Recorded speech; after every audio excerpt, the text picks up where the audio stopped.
আশিদ্দাউ আলাল কুফফার হতাম, তাহলে আমাদের ঈমান হইতো ওই ঈমান। কিন্তু আমাদের তো ঈমান নাই। আমরা রহমান ভি রাজি রহে, শয়তান ভি নারাজ না হো। আমাদের জন্য আল্লাহ খুশি থাকে আর শয়তানও যেন নারাজ না হয়। এই ঈমানদারি না, এই একটা ঈমানদারি গ্রহণ করেন।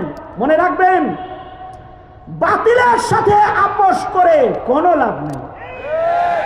হক হক, বাতিল বাতিল, হালাল বাইয়িন, হারাম বাইয়িন, গুমরাহ সুস্পষ্ট, হুদাও সুস্পষ্ট, সিরাতে মুস্তাকিম সুস্পষ্ট, আর সিরাতে ইন্ডিয়া, সিরাতে আমেরিকাও সুস্পষ্ট।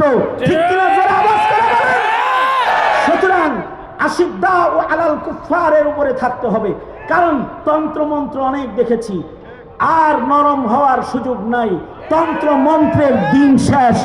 এবার কোরআন সুন্নাহর খেলাফতের বাংলাদেশ গড়তে শক্ত ভূমিকায় অবতীর্ণ হতে রাজি আছেন তো? ইনশাআল্লাহ রাজি তো? বাস, এটা নবীজির আখলাক, এটা নবীজির সিরাত, এটা সাহাবায়ে কেরামের সিরাত। এইটাই আহলুস সুন্নাতি ওয়াল জামার আদর্শ।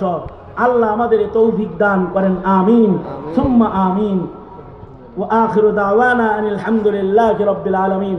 আমার আলোচনার ইতির মাধ্যমে মাহফিলের ইতি নয়, সুযোগ্য কারি সাহেবানরা কোরআন তেলাওয়াত করবেন, কেরাত